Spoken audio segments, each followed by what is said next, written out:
is speaking to someone else. You can wait or call again later.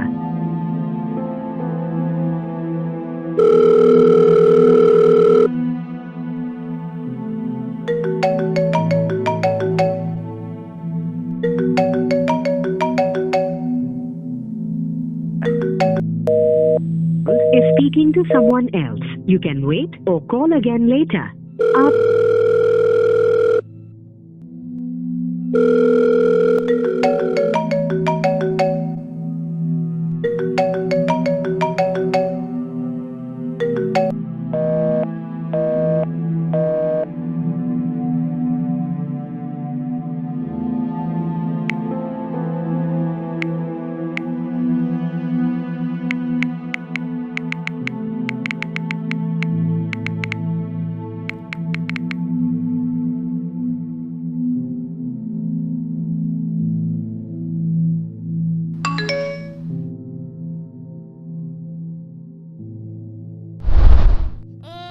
ये मैं हूँ।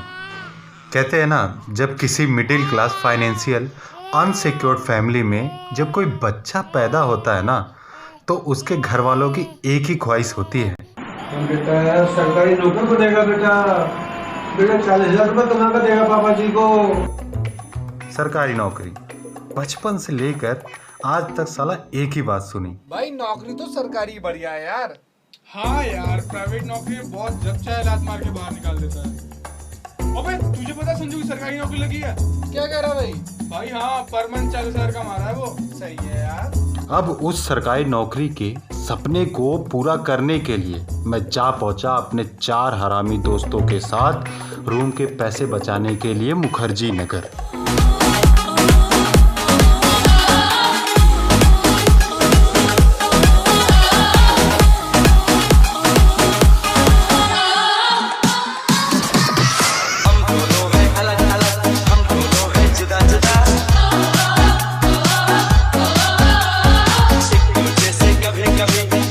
हाँ भाई रुको रुको, मैंने तुम्हें कितनी बार समझाया है कि म्यूजिक फिर आवाज में चलाया करो। मैं आपको लास्ट वार्निंग दे रहा हूँ, यदि आपने ऐसा नहीं किया तो आपका फ्लैट खाली करना पड़ेगा। जी अंकल जी, आगे से ऐसा नहीं होगा। ठीक है।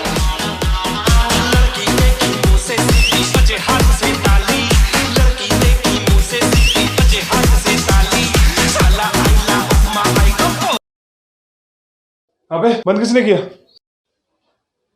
भाई सुन, मैं यहाँ पढ़ने के लिए आया हूँ, ठीक है ना? और मैं यहाँ कब तक तुम लोगों के चुतिया पे झेलता फिरूंगा? तेरे बाप की तरह मेरे पास इतने पैसे नहीं है, समझे? पता है तुम लोगों को, अभी अभी ऑनर ने बोला है कि ऐसा सब कुछ चलता रहा ना बार बार तो सामान निकाल कर बाहर फेंक देगा एक दिन। अबे फेंक देगा, दूसरा ले लेंगे। तू आना।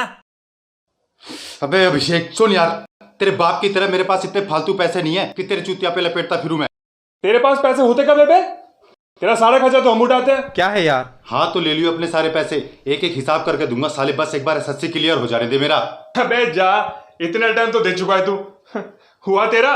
साले खुद तो कुछ करना है नहीं, अमीर बाप की औलाद साले। अबे ओ चूतिए, जा रहने जा रहने। अबे हाँ, हम ही देखेंगे तेरे कितने एसएससी क्लियर होता है। साला चूतिया, पागल है साला। हाँ हाँ रह लूंगा भाई, नहीं रहना मुझे तेरे साथ। चल साले किताबी कीड़े, देख बात जाइए साले तुम्हारे यहाँ पे। देख भाई ज्यादा मत बोल, चुप ही रहियो। बोलूंगा। अबे चुप। चल। अबे क्या यार, छोटी छोटी बातों पे तुम लड़ने लग जाते हो। अबे भाई मैं नहीं लड़ा, ठीक है? देख वो जा रहा है अब। जान दे, और पहली बात तो मैंने उसे नहीं बोला जाने के लिए, वो खुद ही जा रहा है। वो जा रहा है यार। अबे जाने दे। हेलो, ध्यान रखियो।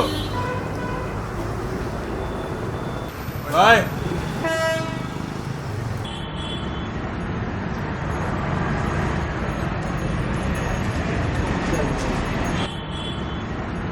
सोच ले एक बार। देख यार, मेरा लास्ट अटेम्प्ट है और मैं कोई रिस्क नहीं ले सकता, समझा? बाकी तुम लोग अपना ख्याल रखना। चल ठीक है बाय। चलो।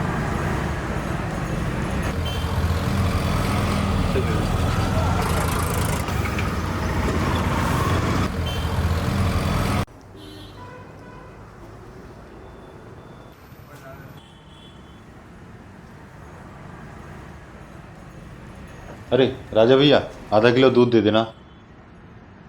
और आलोक, सरकारी नौकरी लगी? हाँ भैया, एसएससी तो क्लियर कर ली मैंने इस बार। अब बस ज्वाइनिंग लेटर का इंतज़ार कर रहा हूँ, और जैसे ही ज्वाइनिंग लेटर मिली तो अपनी लाइफ सेटल समझो। बस आप जल्दी से आधा किलो दूध दे दो।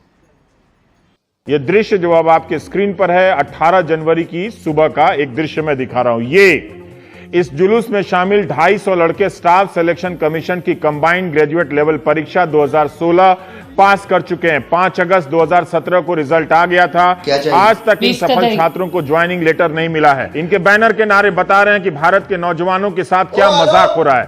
इनकी हालत बता रही है कि जैसे ये भारत के विमर्श से बाहर कर दिए गए हैं। ये नौजवान भारत के अलग अलग शहरों में बैठकर ज्वाइनिंग लेटर के इंतजार में सिसक रहे हैं। इन छात्रों से ही हमने कहा कि आप खुद ही वीडियो शूट करो, भेज दो। ऐसी सिस्टम है कि हमें एक एग्जाम के लिए 3 साल तक वेट करना पड़ता है। आफ्टर ऑल हम देखते हैं ये कि हमारा एग्जाम तो क्लियर हो गया, कुछ बच्चे को तो क्लियर भी नहीं होता है 3 साल 10 साल में, लेकिन अगर एग्जाम क्लियर हो जा रहा है उसके बाद ज्वाइनिंग नहीं मिल रही है, तो हम आखिर कहाँ जाएं, क्या करें, हमें कुछ समझ में नहीं आता। हमारी फैमिली बैकग्राउंड काफी पुअर है। अभी करीब 6 महीने होने वाले हैं, लेकिन अभी भी हमारी ज्वाइनिंग नहीं हुई।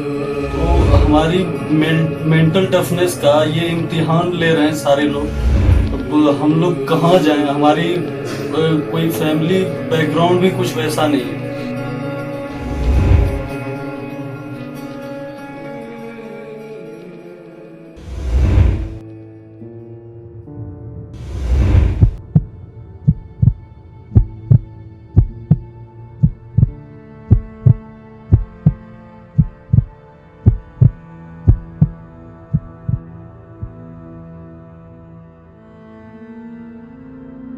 हाँ बुआ, आपने सही कहा। सरकारी नौकरी मिलते ही मैं अम्मा को और आप दोनों को 4 धाम की यात्रा जरूर करवाऊंगा।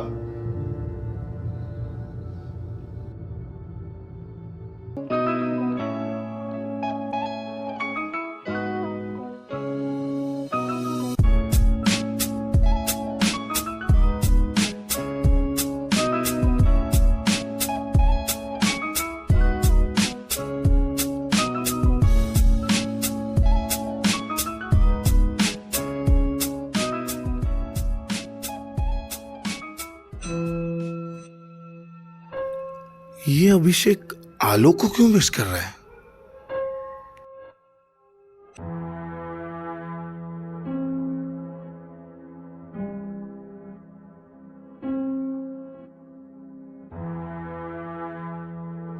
अबे हाँ भाई, कैसा है? हाँ मैं ठीक हूँ, तू बता कैसे चल रहा है? तुझे पता नहीं है क्या भाई? क्या पता नहीं? यार आलोक को तो सुसाइड करे हुए 15 दिन हो गए हैं। क्या? आलोक ने? हाँ अबे भाई क्या बोल रहा है तू? अभी फेसबुक पे तेरी पोस्ट देखी तो मुझे लगा तुझे पता नहीं है तो बता दूं। अबे भाई मुझे कैसे पता लगेगा यार? साले उसने सुसाइड किया क्यों? वो सब मुझे नहीं पता। तू देख, एक काम कर, मैं तो उसके घर आया हूँ, तू भी हो या भाई। चल ठीक है, मैं निकल रहा हूँ। तू आ रहा है क्या? मैं तो नहीं आ रहा हूँ, शायद संदीप तुझे वहीं मिलेगा। चल ठीक है, मैं निकल रहा हूँ, बाय।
भाई ये सब कैसे हो गया?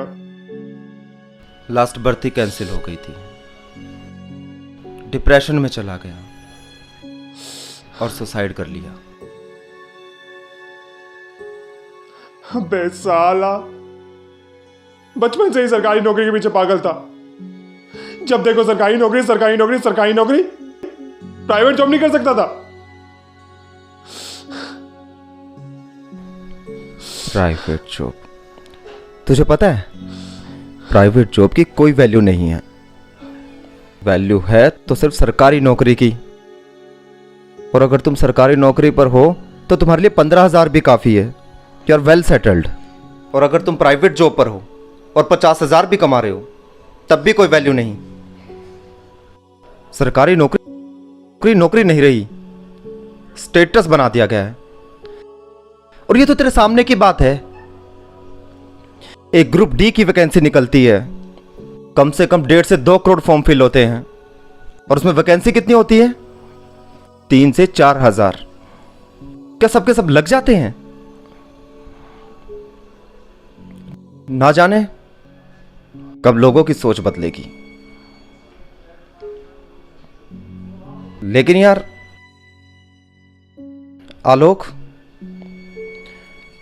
आलोक मुझसे बात करके बात शेयर कर सकता था।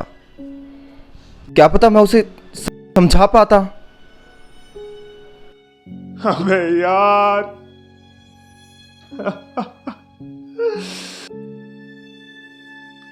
भाई उसने मुझे फोन किया था यार, उसने मुझे मैसेज भी किया था, पर मैंने पिक नहीं किया उसका फोन।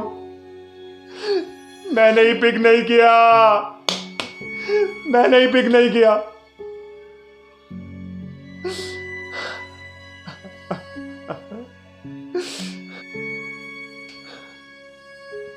एक बात बता भाई तुझे, आज के जमाने में हम लोग इतना सेल्फिश हो गए हैं ना, किसी से बात करने का वक्त भी नहीं है हमारे पास। किसी से बात करने का वक्त नहीं है हमारे पास। किसी से बात करने का वक्त नहीं है हमारे पास। सही कह रहा है यार। आज के ज़माने में हम बहुत सेल्फिश हो चुके हैं। इस सोशल मीडिया के दौर में हम फोटो पर बस लाइक, शेयर, कमेंट करना ही तो जानते हैं। कभी कॉल या मैसेज करके का हालचाल नहीं पूछते। भाई कैसा है तू, क्या कर रहा है तू, जिंदगी तो सही चल रही है ना। अगर इतना भी कर लेते तो आज इतना ना हुआ होता।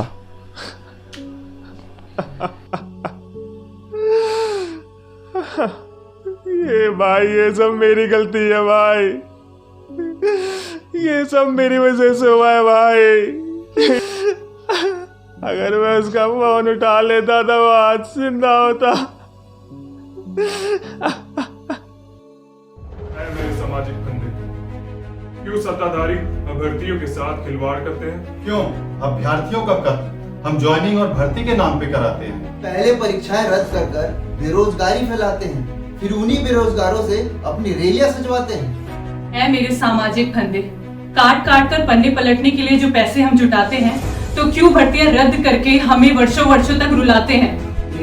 मेरी सत्ता कहकर करोड़ों फॉर्म पर फॉर्म भरवाते हैं। मेरी सत्ता रट रट कर अपनी जेबें भर जाते हैं। हम परीक्षाओं पे परीक्षाएं करते रहे और तुम पर्चा लिख कर भूखू सुनाते रहे।